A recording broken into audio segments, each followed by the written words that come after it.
Well, we'd better find out, Violet said. He already had the unfair advantage of the element of surprise, and we don't want him to have the unfair advantage of a good hiding place. This penthouse has lots of good hiding places, Klaus said. There are so many rooms. Ganz, Sonny said, which meant something like, but if he can't be in the penthouse, Esme saw him leave. Well, maybe he sneaked back in, Violet said, and is lurking around right now. The Baudelaires looked at one another and then at Violet's doorway, half expecting to see Gunther standing there looking at them with his shiny, shiny eyes. If he was lurking around here, Klaus said, wouldn't he have grabbed us the instant the squallers went out? Maybe, Violet said, if that was his plan. The Baudelaires looked at the empty doorway again. I'm scared, Klaus said. Grief, Sonny agreed. I'm scared too, Violet admitted. But if he's here in the penthouse, we'd better find out. We'll have to search the entire place and see if we find him. I don't want to find him, Klaus said. Let's go downstairs and call Mr. Poe instead. Mr. Poe is in a helicopter looking for the Quagmire triplets, Violet said. By the time he returns, it may be too late. We have to figure out what Gunther is up to, not only for our sake, but for the sake of Isadora and Duncan. At the mention of the Quagmire triplets, all three Baudelaires felt a stiffening of their resolve. A phrase, which here means realized that they had to search the penthouse for Gunther, even though it was a scary thing to do. The children remembered how hard Duncan and Isadora had worked to save them from Olaf's clutches back in Prufrock Preparatory School, doing absolutely everything they could to help the Baudelaires escape Olaf's evil plan. The Quagmires had sneaked out in the middle of the night and put themselves in grave danger. The Quagmires had put on disguises, risking their lives in order to try to fool Olaf. And the Quagmires had done a lot of researching, finding out the secret of VFD, although they had been snatched away before they could reveal the secret to the Baudelaires. Violet, Klaus, and Sonny thought about the two brave and loyal triplets and knew they had to be just as brave and loyal now that they had an opportunity to save their friends.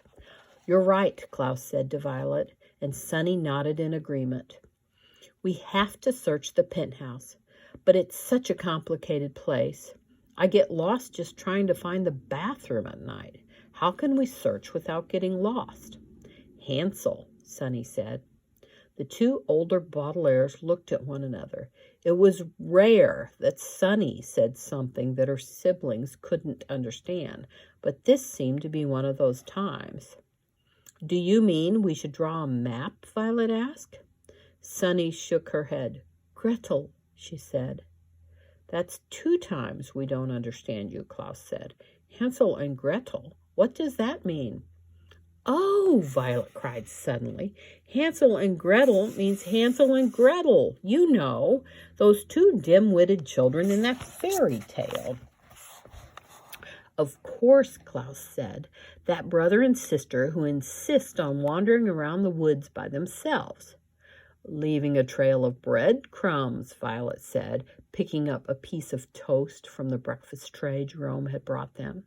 So they don't get lost. We'll crumble up this toast and leave a few crumbs in every room so we know we've already searched it. Good thinking, Sonny. Blazed, Sonny said modestly, which meant something like, it's nothing. And I'm sorry to say she turned out to be right. For as the children wandered from bedroom to living room to dining room to breakfast room to snack room to sitting room to standing room to ballroom to bathroom to kitchen to those rooms that seemed to have no purpose at all and back again, leaving trails of toast crumbs wherever they went, Gunther was nowhere to be found. They looked in the closets of each bedroom and the cabinets in each kitchen, and even pulled back the shower curtains in each bathroom to see if Gunther was hiding behind them. They saw racks of clothes in the closets, cans of food in the cabinets, and bottles of cream rinse in the shower, but the children had to admit, as the morning ended and the bottler's own trail of crumbs led them back to Violet's room, that they had found nothing. "Where in the world can Gunther be hiding?" Klaus asked. "We've looked everywhere." "Maybe he was moving around," Violet said. "He could have been a room behind us all the time, jumping into the hiding places we had already checked." "I don't think so," Klaus said. "We surely would have heard him if he was clomping around in those silly boots. I don't think he's been in this penthouse since last night. Esme insists that he left the apartment, but the doorman insists that he didn't. It doesn't add up." "I've been thinking that over," Violet said. "I think it might add up. Esme insists that he left the penthouse. The doorman insists that he didn't leave the building. That means he could be in any of the other apartments at 667 Dark Avenue. "You're right," Klaus said. "Maybe he rented one of the apartments on another floor as a headquarters for his latest scheme. Or maybe one of the apartments belongs to someone in his theater troupe," Violet said, and counted those terrible people on her fingers. "There's the hook-handed man, or the bald man with the long nose, or that one who looks like neither a man nor a woman. Or maybe those two dreadful powdered-faced women, the ones who helped kidnap the Quagmires, are roommates," Klaus said. Sunny said, which meant something like, "Or maybe Gunther managed to trick one of the other residents of 667 Dark Avenue into letting him into their apartment, and then he tied them up and is sitting there hiding in the kitchen." "If we find Gunther in this building," Violet said, "then at least the Squallers will know that he is a liar. Even if they don't believe he's really Count Olaf, they'll be very suspicious if he's caught hiding in another apartment." "But how are we going to find out?" Klaus asked. "We can't simply knock on doors and ask to see each apartment." "We don't have to see each apartment," Violet said. "We can listen to them." Klaus and Sunny looked at their sister in confusion for a moment and then began to grin. "You're right," Klaus said. "If we walk down the stairs, listening at every door, we may be able to tell if Gunther is inside." "Lurgo!" Sunny shrieked, which meant, "What are we waiting for? Let's go." "Not so fast," Klaus said. "It's a long trip down all those stairs, and we've already done a lot of walking, and crawling in your case, Sunny. We'd better change into our sturdiest shoes and bring along some extra pairs of socks. That way we can avoid blisters. And we should bring some water," Violet said, "so we won't get thirsty." "Snack!" Sunny shrieked, and the bottler orphans went to work, changing out of their pajamas and into appropriate stair-climbing outfits, putting on their sturdiest shoes and tucking pairs of extra socks into their pockets.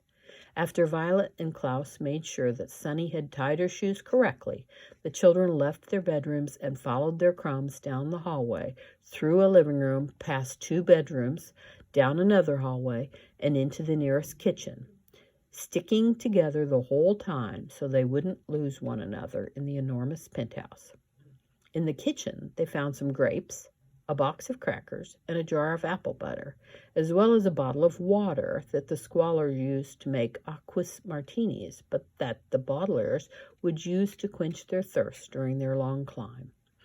Finally, they left the penthouse apartment, walked past the sliding elevator doors, and stood at the top of the curving staircase, feeling more like they were about to go mountain climbing than downstairs. "We'll have to tiptoe," Violet said, "so that we can hear Gunther if he can't hear us, but he can't hear us."